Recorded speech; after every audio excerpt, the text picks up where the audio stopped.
नमस्कार दोस्तों, मैं हूं प्रियंका चौरसिया। आपके अपने चैनल धर्मविधि में आपका स्वागत है। दोस्तों, जैसा कि मैंने आपको बताया था कि जिन महिलाओं को के पास अहोई अष्टमी की व्रत कथा की पुस्तक नहीं है या जो महिलाएं पुस्तक पढ़ नहीं सकती हैं, वो किसी कारणवश से उनके पास कथा का सुनने का कोई साधन नहीं है, तो वो इस वीडियो को अंत तक देखिए। इसमें मैंने पूरी कथा सुनाई है आपको और ये कथा सुन के आप अपनी पूजा विधि संपन्न कर सकती हैं। तो चलिए, आपका ज्यादा समय ना लेते हुए अपनी वीडियो की ओर आगे बढ़ते हैं। मुझे लाइक करिए, सब्सक्राइब करिए, नीचे दिए कमेंट बॉक्स में कमेंट करिए कि आपको मेरा वीडियो कैसा लगता है। सबसे पहले आप अपने हाथ में अक्षत ले लीजिए और अब कथा आरंभ करती हूँ। कथा ध्यान से सुनिएगा, उसके बाद अपनी पूजा को भी संपन्न कर लीजिए। एक बार पौराणिक कथाओं के अनुसार एक साहूकार हुआ करते थे। उनके 7 पुत्र थे और 7 पुत्र की शादी हो चुकी थी। उनकी 7 पत्नियां थी, यानी साहूकार की 7 बहुएं भी थी। साहूकार के 7 पुत्र के साथ साथ एक बेटी भी थी जिसकी शादी हो चुकी थी।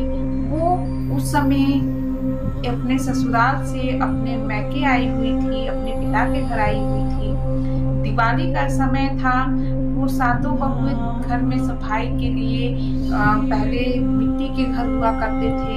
दिवाली में घर को लिपने के लिए वो मिट्टी लाने जंगल जा रही थी। उसी वक्त उनकी ननद ने उनसे कहा कि 7 भाभीियों से उनसे कहा कि मैं भी आपके साथ जंगल में मिट्टी काटने चलूंगी। वो भी उनके साथ चली जाती हैं जंगल में। 7 भाभियां मिट्टी काट रही होती हैं। उनकी ननद भी मिट्टी काटने का जिद करने लग जाती हैं, तो वो भी मिट्टी काट रही होती है। गलती से वहीं पर एक स्याही रहती थी उनके साथ पुत्र के साथ। खुरपी से जब वो मिट्टी काट रही होती है तो खुरपी से उनके एक पुत्र की मृत्यु हो जाती है उससे, यानी खुरपी उसके बच्चे को लग जाता है, उसका पुत्र मर जाता है। तो स्याही गुस्से में आकर, क्रोध में आकर उनसे ये कहती है कि मैं तुम्हारा कोख बांधूंगी। तो इस पे वो उनकी ननद घबरा जाती है और एक एक करके 7 भाभीियों से वो विनती करती है कि वो उनके बदले में अपना कोख बंधवा लें। कोई भी भाभी इस बात के लिए राजी नहीं होती है, परंतु उनकी सबसे छोटी भाभी इस बात के लिए उनसे सहमत हो जाती है कि वो उनकी सबसे छोटी भाभी इस बात के लिए उनसे सहमत हो जाती है कि वो उसके बदले अपना कोख बंधवाएंगी।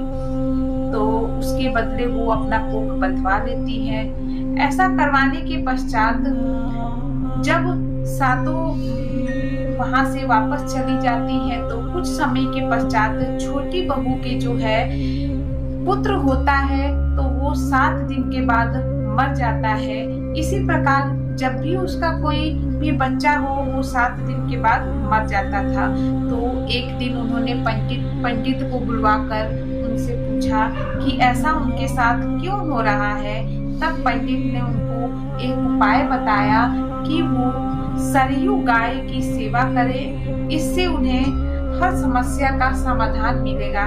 छोटी बहू ने उसी दिन सरयू गाय की सेवा करना आरंभ कर दिया। गाय उससे प्रसन्न होकर उसे अपने साथ स्याही के पास ले जाती है।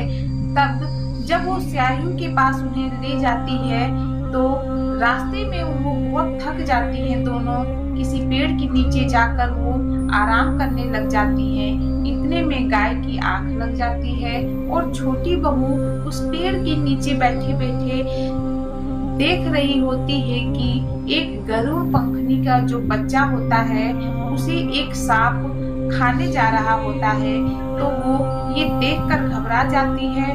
वो तुरंत जाकर उस सांप को मार देती है और गरुड़ पंखनी के बच्चे को बचा लेती है। इतने में गरुड़ पंखनी वहां से उड़ती हुई आती है और वो देखती है जमीन पर खून बिखरा हुआ है।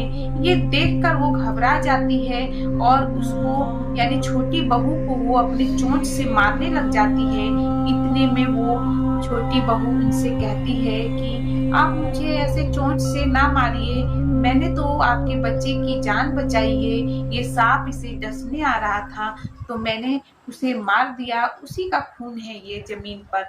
इससे वो गरुड़ पंखनी उनसे बहुत प्रसन्न हो जाती है और उन्हें अपने साथ स्याहू के पास पहुंचा देती है।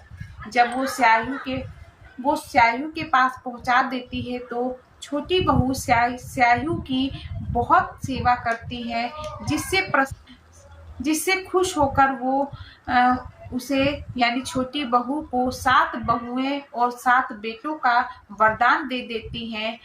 ऐसे ही उनके फिर छोटी बहू के जो होते हैं 7